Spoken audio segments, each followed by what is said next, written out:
Welcome to the Toastmasters Podcast, the official podcast of Toastmasters International. Hello, everybody. This is Greg Gazin. Now, most of us are familiar with the term overthinking and overanalyzing, but less often from our lips do we hear the term overspeaking, which, like the other two, can negatively impact an effective communication situation. Our guest today is an expert in helping individuals deal with all three of these concepts, but today he'll enlighten us just on the one, overspeaking.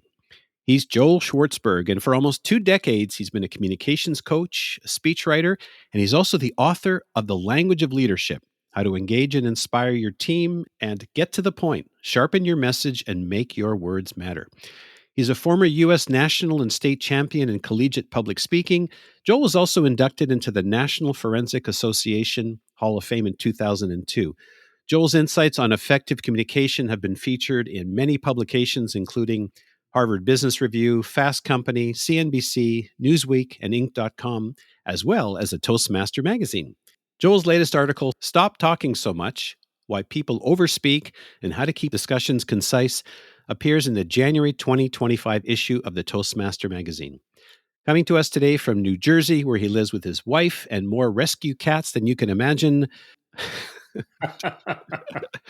Joel Schwartzberg, welcome back to the Toastmasters Podcast. Thank you so much, Greg. It's also a privilege and a pleasure to be here with you and in front of so many Toastmasters who I admire and encourage. That quip about the cats just cracked me up. You'll never get me to say how many. Let me just tell you that right now.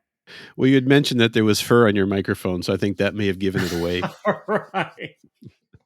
I was looking through our archives, and the last time we spoke was in 2022. It was episode 213, Techniques for Supercharging Your Listening Skills. This time we're going to turn the tables around, and instead of talking about listening, we're going to be talking about speaking and overspeaking in particular. When I first read the article, I have to admit the first thing that popped into my head was a salesperson who just keeps talking after he makes the sale, only to turn around to stick a foot in his mouth. Yeah, Greg, that's a great example. In fact, when I coach clients, I often tell them, once you make your point, stop talking. So you don't cloud or complicate that point. And you're also, when you stop, you're giving your audience time to process that, to digest it, to apply it to what they're doing, to think about it. So it's just as important to know when to stop as it is how to start. Oh, that's super. So to kick things off, let's just talk about overspeaking. So is overspeaking, is it the same as talking too much? And why is it just so common, particularly in the workplace? Yeah, well, we're all familiar with overthinking, and that's where I began. I began to see people and experience professionals, even people who are very accustomed to speaking and leadership, and they would talk too much or they would overthink. And I think, well, overthinking would be fine if it was kept inside their heads because we're not doing meetings by telepathy yet. But the minute they open their mouths, they just start talking. And often we say, well, that person likes to hear themselves speak. They have a high degree of self-esteem and they're just very proud of themselves. But when I did some research and I spoke to some people, I found that there are lots of reasons people overspeak, which again is the manifestation of overthinking. They want a perfect solution and they're holding out for it, or they're overfocused on adverse events. Maybe they're terrified of saying something wrong or making a wrong judgment, so they postpone it. And we've heard this effect. There's a term for it called analysis paralysis. And maybe you or some of your audience are aware of it. And it literally stops the progress of a conversation and thus a project. And that's why the consequences are so severe. I'm just thinking as you're sharing this, I'm thinking there must be a reason why all of a sudden you came up with this topic. Something must have happened. Am I right? You are right. There is one person, and I won't say how recently or how long ago. I would just say that this person was a professional. This person not only overspoke, but she called it out, in fact. She would say often, I may be overthinking, but this probably won't happen, but, well, it goes without saying, but, or my favorite, well, I know we're running out of time in this meeting, but I just have a 3-part question I want to get in at the last minute. So sometimes overspeakers will give themselves away, but I think they're trying to absolve themselves of their responsibility merely by saying, "Oh, I'm aware of my problem. Now that I've said that, I'm going to go ahead and overspeak." That's not a solution. The solution is looking for ways to have in your brain to know when you're saying too much and when you've completed your point. Can you give us an example of perhaps what this looks like in a meeting? Sure. It happens when there's a meeting where there's a very important aspect that needs to be discussed. Like imagine a school and the teachers are around the meeting with the administrators. And what's most important is to discuss certain students, how they're doing what they need. But instead, 90% of the meeting was spent in analysis of what the school might look like in 5 years, what the admissions programs are like, the fun teacher event that they had recently.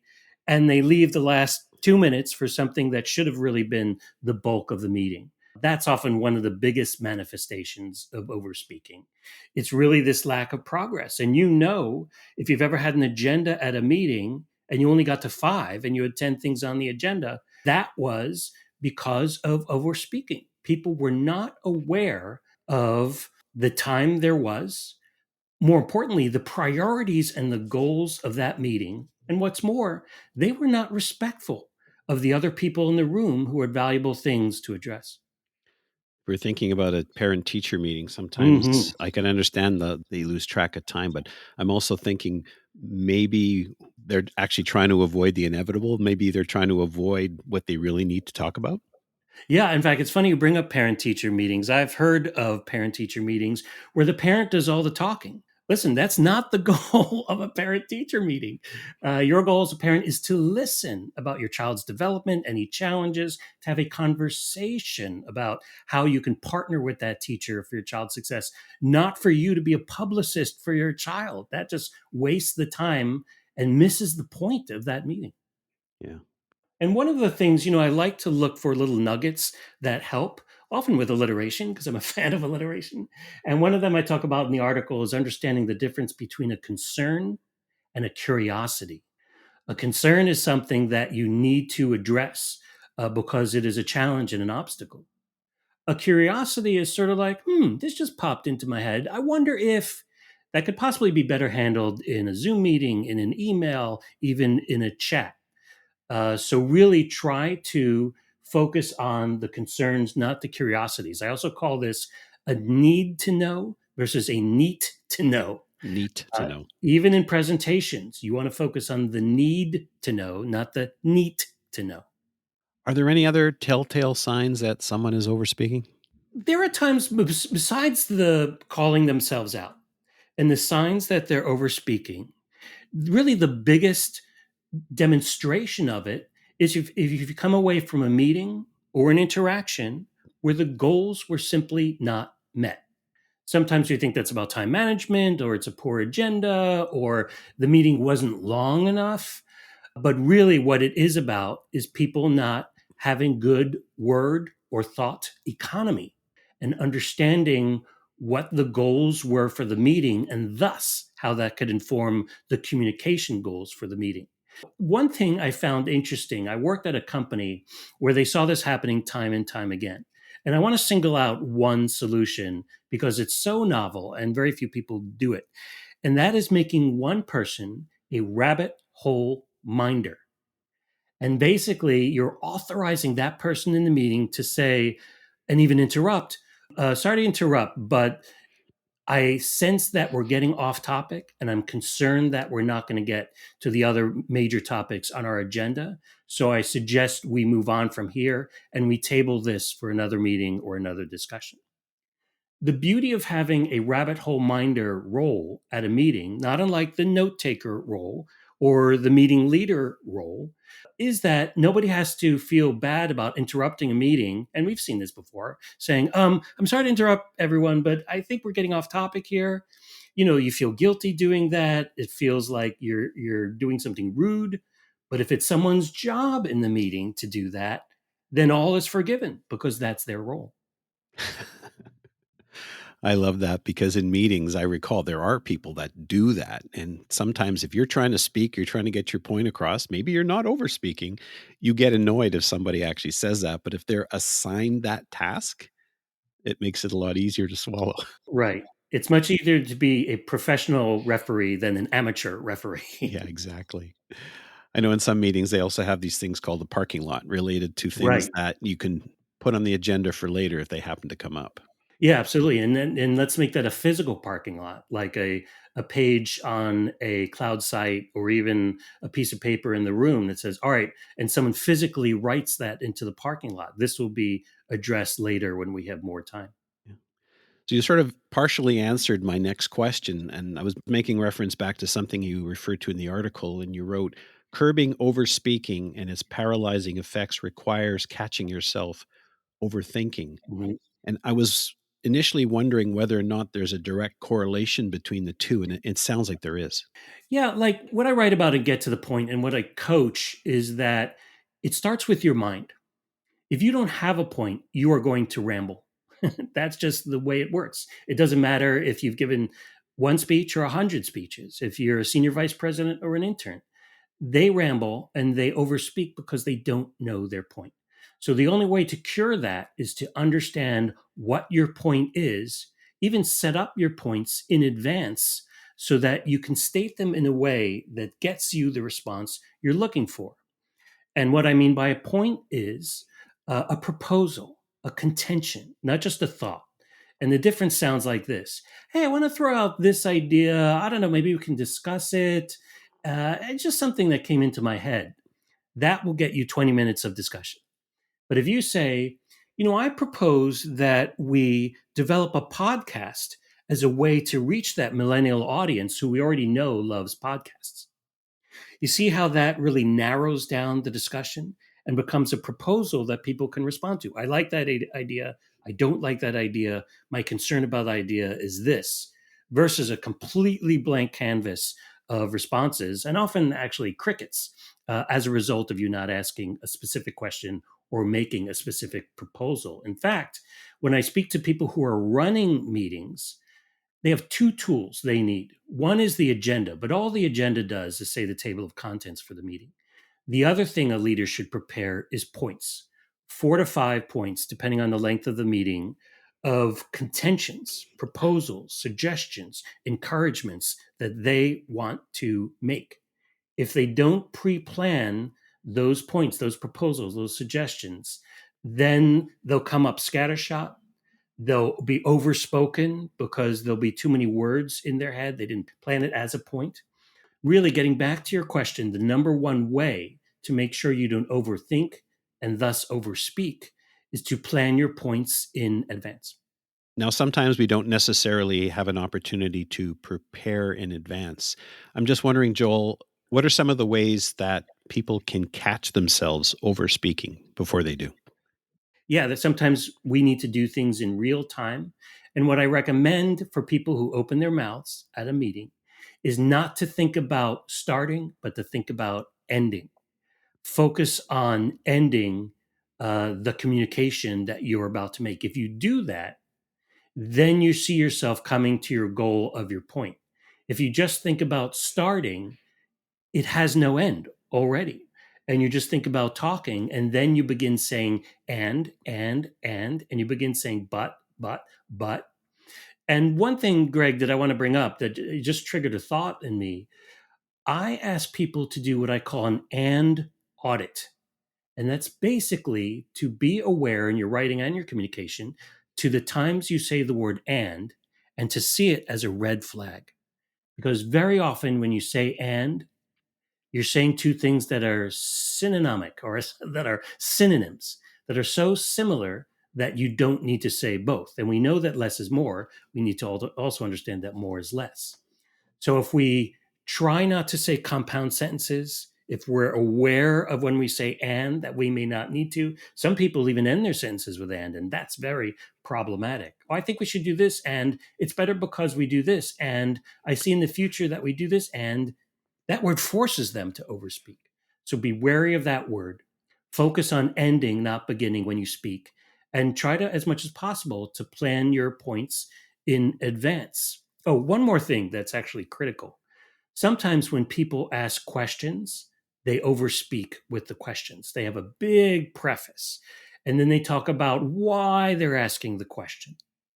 Recognize that you ask a question with the sole purpose of receiving an answer, not to give a little speech. If you have that mindset as well, this is an honest question. This is not a question that's really about me speaking and making my point. Then you will have more effective meetings because you'll say your question succinctly and then get your answer. It's interesting you mentioned and because I know when in Hmm. impromptu speaking, no, not impromptu Hmm. speaking, improv. I was just thinking about Improv, improv. right? They always use the yes and to keep the conversation going instead of the Hmm. but, which stops things. Right, right. Well, this is not improv. I always say be aware of the difference between presentation and performance. When you're performing, you have different goals than when you're presenting. We don't say we perform a speech or perform a presentation. What do we say? We deliver a speech, we deliver a presentation. And in that word, deliver, we see the goal, whether you're speaking at a meeting or speaking at a conference. Your goal is to deliver your point. When the point is received, your job is done, even if you delivered it imperfectly. I never thought of that. I was also thinking back the other time you use and, I see it happen in meetings all the time, is you keep using and so that it doesn't give anyone an opportunity to interrupt you. Right, that's true. I was just talking about that. I was giving a presentation at my local library last night. It often comes up. What do I do when I'm interrupted? I hate with that. You say, excuse me, I was speaking, which creates conflict and awkwardness. The advice is actually counterintuitive. You thank the person for interrupting you, and then you complete your thought. Jack, thank you for bringing that up. That's very interesting. I just want to extend on what I just said, or I just want to complete that thought so everyone is understanding. When you thank the person who's insulting you with their interruption, that's why it's counterintuitive, Mhm. you disarm them. You actually granted them the ability and relieved them of the guilt of interrupting while still enabling yourself to complete your point. That's brilliant. Another thing that people should be aware of, whether they're participating in a meeting or leading one, is perfection is not the goal. You don't need to produce the perfect idea that will never need further iteration. You just need progress. For the same reason, unanimous agreement is not the goal. You just want progress. Do you have a majority of people agreeing with it, or do you have a way of addressing the concerns in another context? Even if a meeting's result is to create a second meeting to discuss some of these peripheral ideas, that is still a success of meeting economy. I just keep thinking of some of the meetings that I've been in the past where they just get out of control, or you're actually there to try to solve a problem and it just ends up being a total free for all. You touched upon some of the consequences. What are some of the other consequences that can come from having all kinds of overspeaking in these meetings? Yeah, there are a lot of severe consequences. When I say that it inhibits progress, I really mean that. Projects take more time, projects get stalled. It also makes people less inclined to participate. Their morale goes down when meetings take too long. So it's just very destructive to the goals you're trying to reach. Imagine you're in a car that physically stalls. That's what happens when overthinking leads to overspeaking. And by the way, Greg, when we think about poorly run meetings, what do we say? Oh gosh, there were too many meetings. Or gosh, we don't need a 2 hour meeting for this. That's not truly identifying the problem. Two meetings may be effective if you need two meetings. A 3 hour meeting may make sense if you have a lot of topics to address urgently. The question is, are you being efficient with those meetings? Moving from topic to topic, point to point, and making sure everybody realizes that they need to be succinct so you get to all the topics and so you get to all the people. Nothing annoys me more, Greg, than when somebody is ready, prepared to present something at a meeting, in fact, proud to present it in front of their bosses and colleagues, and time runs out for it because people were overspeaking or rabbit holing or whatever reason.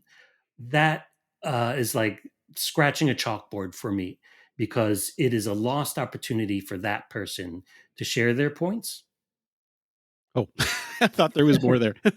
Yeah, no, I like to think of the ending too.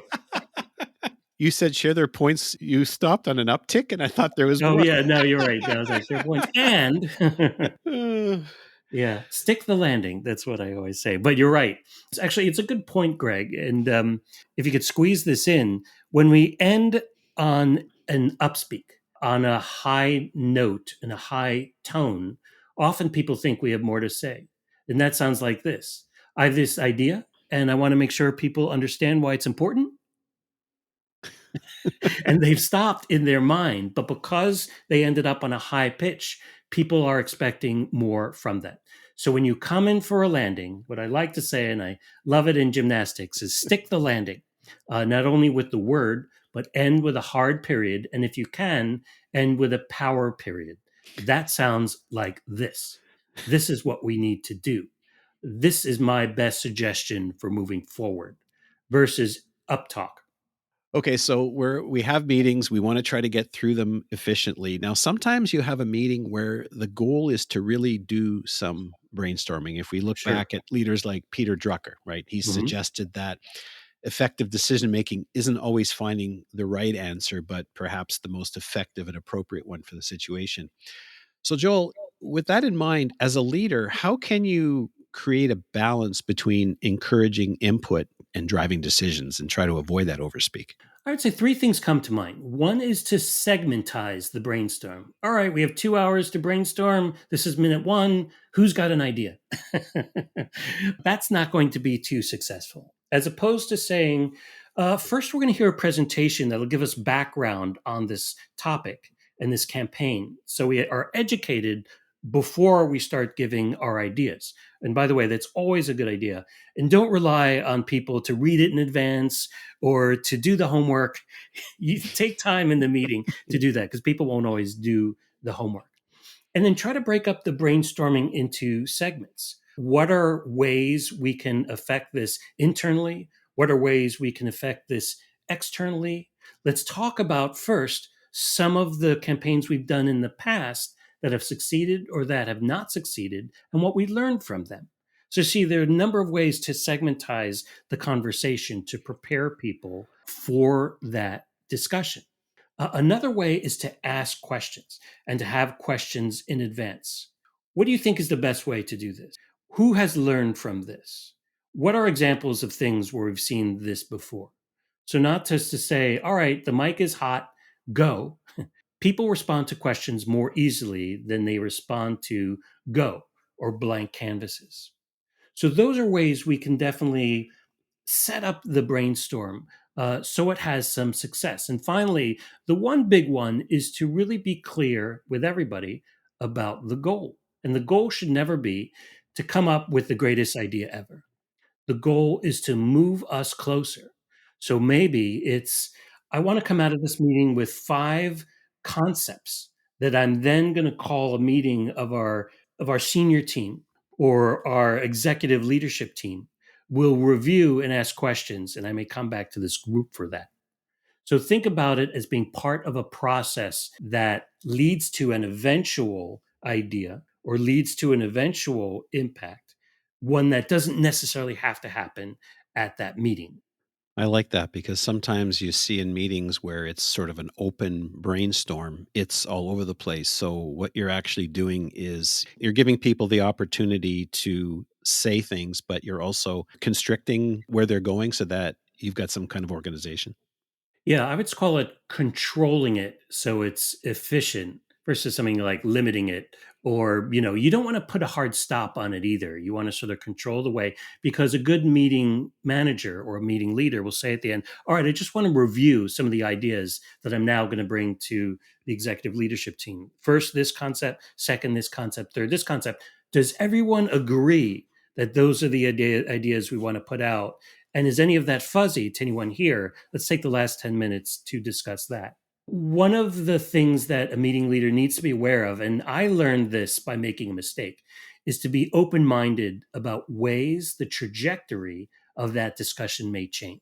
So I once went into a meeting that was supposed to be about how a CEO is going to present a series of ideas to staff.